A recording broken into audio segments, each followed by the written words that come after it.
Goeiemôre graad 9's. Vandag gaan ons bietjie verder kyk onder ons onderwerp van wat maak rekenaars so belangrik. Maar vandag gaan ons spesifiek kyk na hoekom is rekenaars belangrik wanneer jy 'n beroep kies, veral as jy besluit om 'n beroep te kies wat nie op die rekenaar is nie. Nou vandag gaan ek vir julle 'n video wys wat ongelukkig in Engels is, maar ek is seker julle is al almal redelik goed met die Engels na hierdie paar weke se TV kyk. En hierdie spesifieke video gaan vir jou wys hoe jou lewe beïnvloed word deur rekenaars, ongeag watter beroep jy besluit om te kies. Step into my Office of Career Counseling and we'll take a look at some of the current information systems and information technology fields. Some of the things we'll talk about, such as salary and education information, are taken from the U.S.'s Bureau of Labor Statistics Occupational Outlook Handbook. This is an excellent resource for a person in school or thinking of a career change. I'll give you a flyer before you go, but you can review the handbook on your own by visiting www.bls.gov/OOH. If your keyboarding skills are good, a job you would qualify for right now is a data entry operator. As an employee in this position, you would spend the majority of your day sitting, looking at a computer screen, and inputting data from handwritten information sheets. There isn't a whole lot of person-to-person interaction in this job. You must have some self-direction and be able to work effectively alone. Say, how fast can you type? 45 words a minute? Okay, that converts to 13,500 keystrokes per hour. How'd I get that? You take your typing speed and multiply it by 300 to get keystrokes per hour. Employers would prefer to see 15,000 keystrokes per hour or at least 50 words a minute. What was that? Yes, that's error-free, so if you're still keying and hitting backspace, you should work on that. This could be a good way to earn some money while you're in school. A data entry operator earns from minimum wage to around $16 an hour. You wouldn't have to have a college education for this job, but it will be very beneficial. Now, a position that has a lot more interaction is the computer support specialist. In this job, you would earn more money.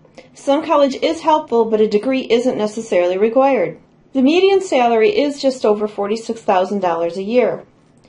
A support specialist provides assistance to users having trouble with proper hardware use, software installation, or application software problems.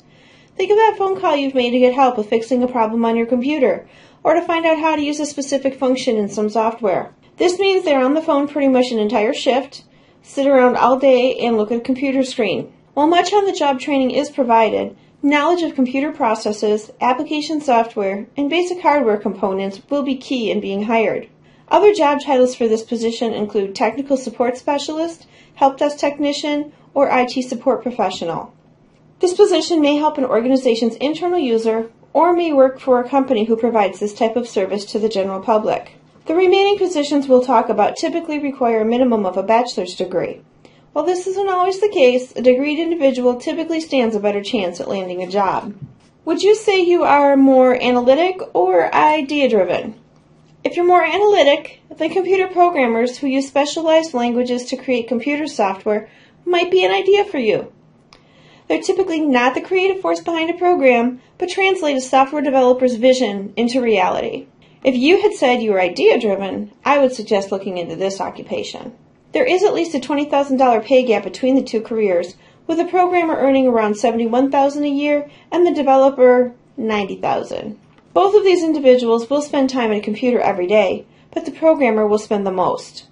You would not only need to know several different programming languages, but also have the people skills to properly interpret what the software developer's idea really is.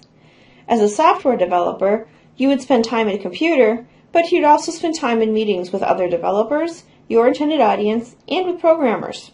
You would be discussing your ideas for the program and how it would work for the audience.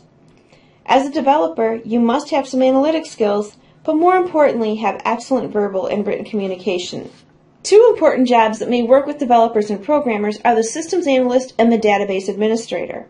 As a systems analyst, you would work with stakeholders to review an existing information system for improvement. You would also work with managers to develop a scope of the project and a budget so they can make a system that is effective and within set parameters.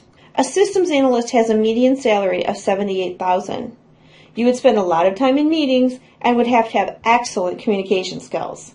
You'd formulate questions for different types of stakeholders and have to accurately hear what they're saying in order to convert that information into ideas for a new system to be presented. You wouldn't necessarily be a programmer or a software developer, though those skill sets may be helpful. The database administrator earns around $73,000 and is a logical progression from a data entry operator with much experience. As a database administrator, you would create and maintain databases, or a collection of related records, and queries or requests for a specific set of information derived from the database, and reports that can be generated from the database. Today's databases can be very simple, or they can be very complex. As a database administrator, you would need to be proficient in several query languages in order to be a front runner for an open position. Additionally, you would set user permissions and be responsible for the security of the database. Good communication skills are important, and above average critical thinking abilities are needed. Another career we can look at that requires excellent critical thinking skills is the network administrator. A network administrator, or computer systems administrator, is responsible for the function and maintenance of an organization's network. They lay out, install, upgrade and maintain wiring and shared peripherals, servers and workstations, and routers and switches. You've probably used a computer at school or work. These are usually incorporated into a network so you can use shared printers or access the internet. The network administrator lays all that computer hardware and wiring out. The NA also sets up user IDs and passwords and grants permissions for usage levels. This person may be fully responsible, or they may supervise a variety of managers and technicians, all of this earning an income around $69,000. A good chunk of the day is spent standing or walking around, and a familiarity with tools is necessary. It helps a network administrator to have people skills, but their knowledge of hardware and network standards is the most important skill set. Or are you like the kind of person who tries to find ways to improve things or create new stuff? Then a computer hardware engineer might be the field you are searching for. Computer hardware engineer will make almost $100,000 a year designing new hardware and peripherals and is responsible for keeping technology alive and growing. You would need to have excellent analytical, logical, and design skills. A factor to consider is how you like to work. Do you prefer to work alone, in small groups of people who are similar to you in personality, or in a large group with many voices and different personalities? Stereotypically, an engineer is a person who prefers to work by themselves or in teams of very like-minded people. Do you have time for the last three? Information security analyst, web developer, and computer network architect have primarily the same educational requirements and a salary potential of around $76,000. A security analyst is responsible for protecting an organization's networks from outside access. Did you know some systems analysts are former hackers now using their skills to search for weak spots?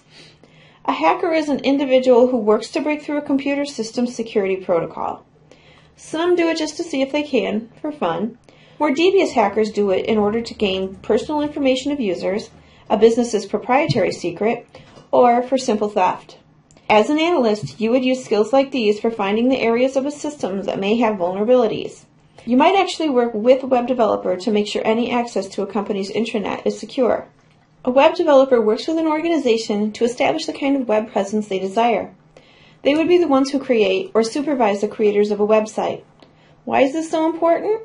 Think about your favorite online shopping place. Why do you like the store? Is it easy to shop, then buy? Developing teams spend a lot of time to hear positive answers from those questions. The security analyst and web developer will also spend the majority of their day at a computer. The web developer will spend time with the marketing and management departments of their organization and will need excellent communication skills. Computer network architect will typically work with a very large organization to create the internal network for them. The NA will need critical thinking skills and will spend time both at a computer and walking around.